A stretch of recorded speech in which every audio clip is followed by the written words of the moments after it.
Yo, what's good, guys? We are back on MLB The Show 23. This is bittersweet for me. This is going to be the last lineup video, the last tier list related video of the year. And that's not just clickbait. That's not just me going to start it back up in January. This is it. This is it for the year. We're not going to get any more content other than maybe like a cover athlete pack whenever they determine who that cover athlete is. So the state the game is in now is the state it will be in 6 months from now. So it's going to be pretty stagnant. Lineups aren't going to change. Really, at this point, if you're playing the game, you're either playing to get better for next year, you're playing because you enjoy the game, and it's one of your favorite games, or you're playing to use certain players and your favorite team. If I'm still playing at this point, it would be for one of those reasons. But that being said, I'm still going to show you the competitive lineups, what I will be running as somebody who does still care if I lose or win games. I'm still putting the best lineups up out there, and I'm going to show you guys the lineups I would be considering running.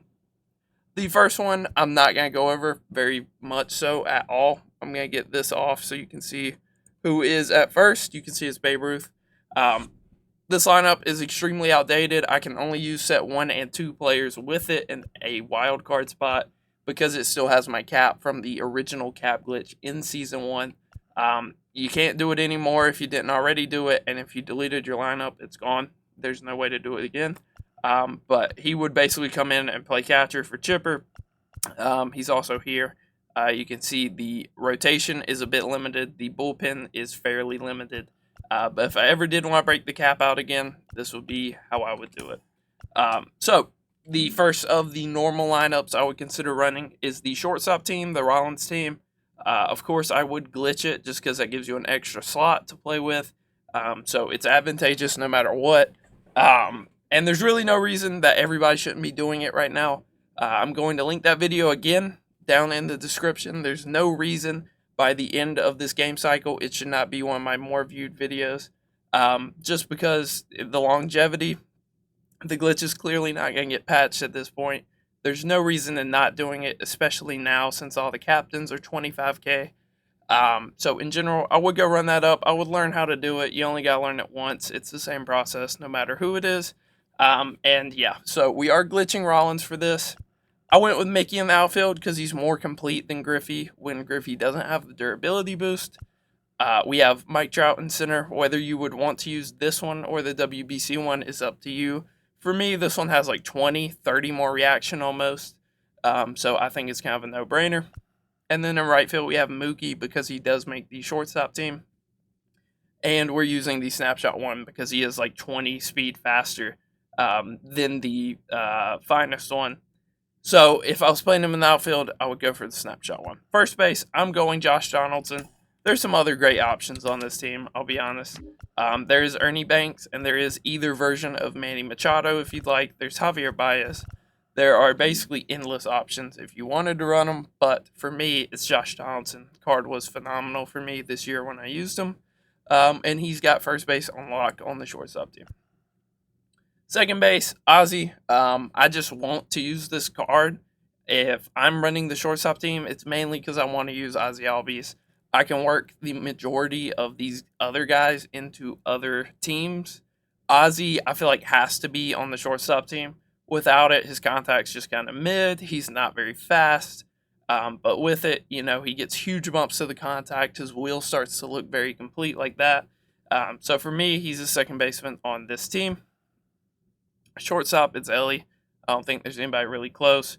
With a boost, without a boost, this is the best shortstop in the game. At third base, I'm running J Ram. Some people don't like his defense at third. I've never really noticed it to be a problem. But if I wanted to, I could play him in left and then put like Ketel Marte somewhere around the infield or in right field. So I could always do that. DH really just depends on you. For me, it's Chipper Jones. Card has been great all year. So I love him at DH. And then catcher, Adley, in my opinion, is the best catcher in the game. Similar to Ellie, with a boost, without a boost, doesn't really matter. He's still the best catcher in the game. Some bench options, guys, that I think barely missed the cut of this team. Churrillo, look at his wheel. That is completely disgusting. If you like his swing enough to play him over one of these other guys, go for it because he is a nasty card.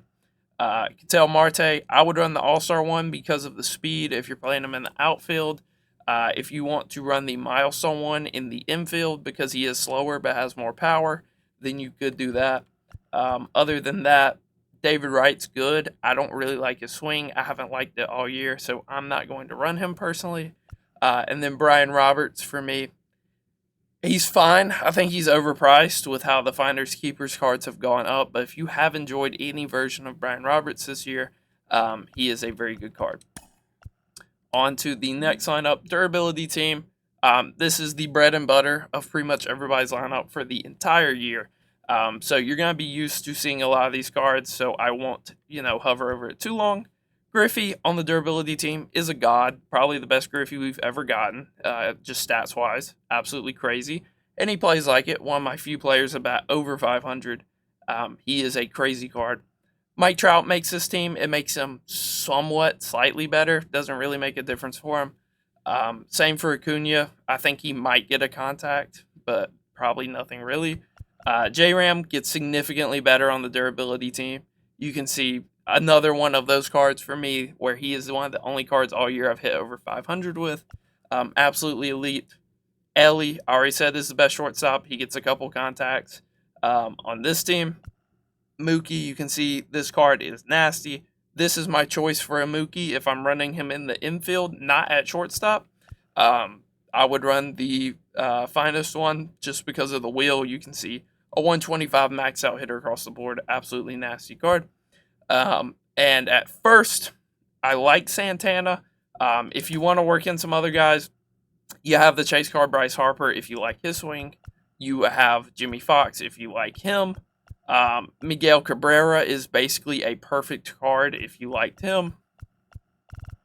And then you've got some secondary guys like Babe Ruth. Babe Ruth, obviously, you can't go wrong with him. Doesn't really benefit at all from the boost, but he is still very good. And then you would have Cody Bellinger's finest card as like a slot that doesn't contribute to the captain boost if you want to run him. At catcher, it's Adley. I mean, look at him on this team. It makes him a max contact guy, and that is just perfect. DH, I'm still going with Chipper because his wheel is still pretty much maxed out. Not quite as good as he is on the shortstop team, but it doesn't really matter. Other than that, I would consider Soto at DH. You see his wheel. He's basically a perfect card with an awesome swing. Marcus Semien is a good option around the infield if you don't like anybody that's there for some reason. Corey Seager's awesome at second and third base. Can't go wrong with him. Super gross, nasty, whatever adjective you want to use on this card. He is that. He's him. He just barely misses the cut. It sucks, but when you have a switch hitter like J-Ram or a completely maxed out hitter like Mookie, he just barely misses the cut. And then this Marte, if I was running him in the infield, I would run this Marte. If I was looking to run him in the outfield, I would probably run the All-Star Marte. We'll hold off 1 second on the rotation, just because I have one more team to go over with you guys. This is arm accuracy. I think this is by far the last place team. I don't see me personally running it, but I did want to show it to you guys because I think it is very good if you like certain ones of these players out here. You can see Mookie makes another appearance here. I guess it would make more sense to do this, and just have him in right field. For me, I'm playing Acuna in center just because of the speed. I know the reaction sucks. If you get Willie Mays like super fractured, then I would be down for it. I would hear the argument that he should play center, and then Ronald would go back to right, and then Mookie would go to left. But those are the three outfielders for this team. You'll see this Mookie is a lot better on the arm accuracy team because I believe it actually gives some power. So that's super dope.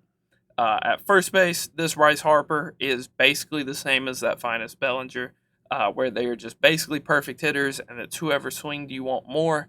But Harper actually qualifies for this team. Ozzy makes this team, which is awesome. This is another team you could run if you have Ozzy Albies and really want to use them. Shortstop, you can see it's still Ellie. I still think he's the best. He loses, 8 contact against lefties by not being on a theme team, a captain team, whatever you want to call it. He's still the best shortstop in the game, in my opinion. You've got Simeon, who, I mean, look at his wheel. He is a nasty card.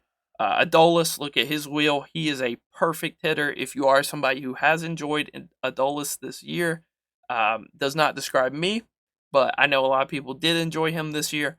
This makes him perfect. This makes him a S tier option, a top of S tier option, like a top 5 option as a DH, as an outfielder. This is the team you would want to run if you want to get the most out of Adolis. And then Cal Raleigh. I know a lot of people have enjoyed Cal Raleigh this year, whether it's letting him just be a BR demon for you, or if you use some of his lower overall diamond cards throughout the year. This card's pretty nasty on this team. Without the boost, I would never dream of running him. With this boost, he has an argument for being a top 3 catcher in the game. And then just some bench options. You've got this Judge, which is a super nasty card. I've really enjoyed his swing this year. I think they overhauled it and made it a much better swing. You've got Lindor, which a lot of people are going to love. I was never really super hyped on any Lindor card this year, but if you want a good Lindor, this is how you would do it, more so than like the shortstop team. Freddie Freeman makes his team, although he doesn't benefit a ton from it. And then Nolan Jones on this team is disgusting. I mean, just look at him. You can play him in left. I think he can play first. He can play third. He can play right field. Would probably not run him in center, but any of those other positions, he's absolutely top tier and has an argument to be played. So now it's time for the we did the meat. Now it's time for the potatoes. This is the rotation. I'm going with this, Randy. If you want to run the Pedro boost, I think the Retro Finest one can be just as good, if not a little bit better than this one. Without the Pedro boost, I think you just run this, Randy. Number 2 basically could be number 1 for a lot of people. It's really just the through 9s that hurt him a little bit. John Don, probably the hardest pitcher we've had to hit all year. I'd rather hit off Randy all day and all night. So for me personally, I think John is probably arguably the best pitcher in the game. It's just his through 9s hold him back a little bit. And his control can get a little wonky if he's not cruising early in the game. For me, number 3 was easy. Al Leiter, arguably the best pitcher I've used all year. Did not use him a ton, I'll be honest, but I think some of this was in events. So honestly, his ERA and WHIP probably got bumped up from using them in event games. In ranked, he was unhittable on the Hall of Fame and higher difficulties. You saw when pro players, if you want to call them that, played, competitive players, we'll call it that, played in tournament games. He was one of the most common picks for legend difficulty pitching.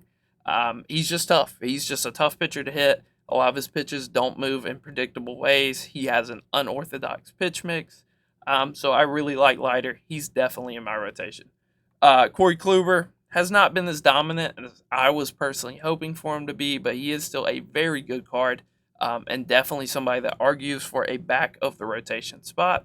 And then Scooball, I'm going to be a homer here. I'm going to go with the Tigers player.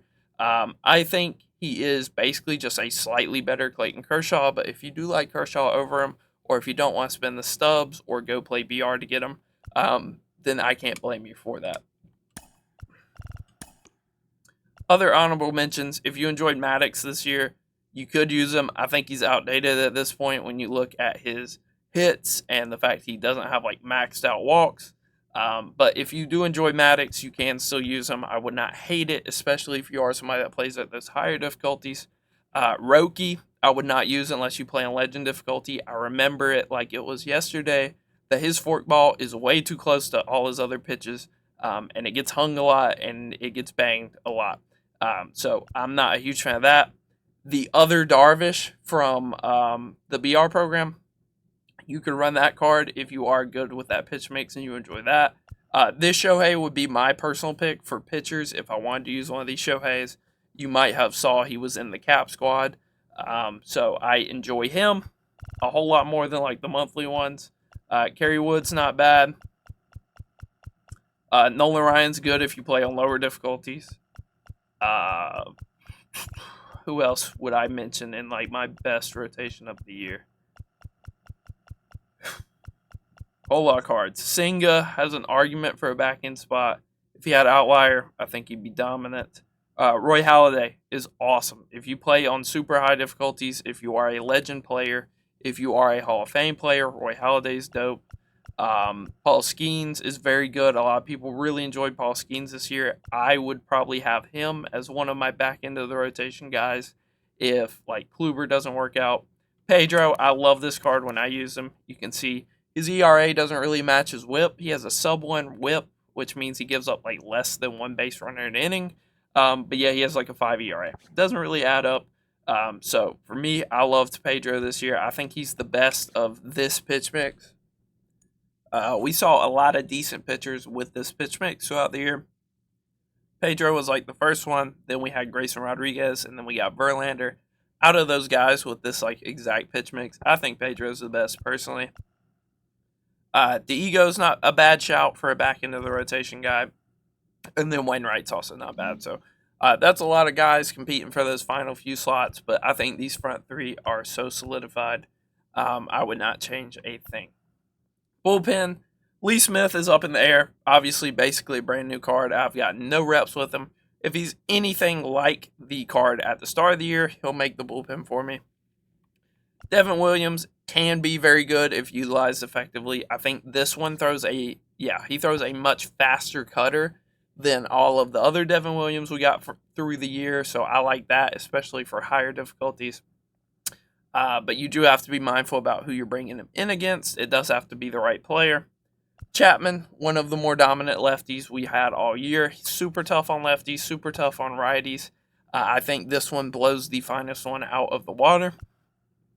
Felix Bautista can be one of the more dominant pitchers in the game. He's very similar to Devin Williams, where you kind of have to bring him in against the right kind of player. So if you do that, I think he has a lot of success. Zach Britton, very similar to Chapman in the pitches that he throws. It is basically that power pitcher, lefty, specialist archetype kind of. It's him and Chapman. I think they're by far the best two at it. You got some guys like Matzik that are close, but I think Matzik's curveball kind of throws him under the bus.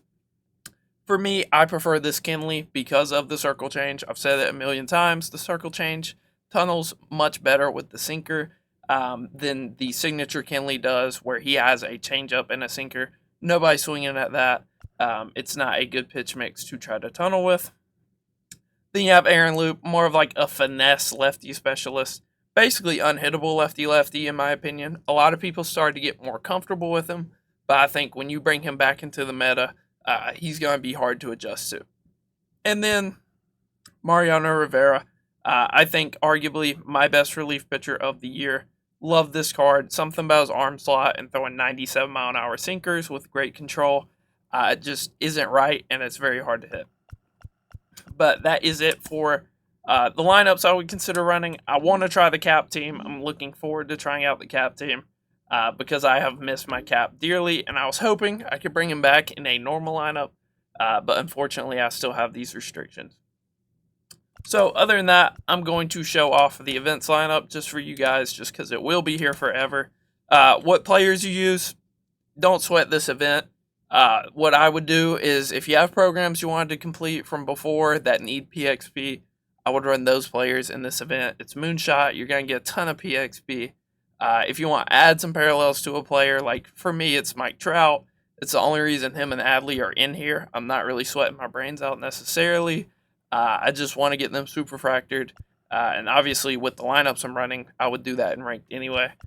So a better example would be somebody like Josh Donaldson, where maybe I wouldn't run a lineup with him. Somebody like Matt Carpenter, who I really enjoyed this year, didn't get to use enough of.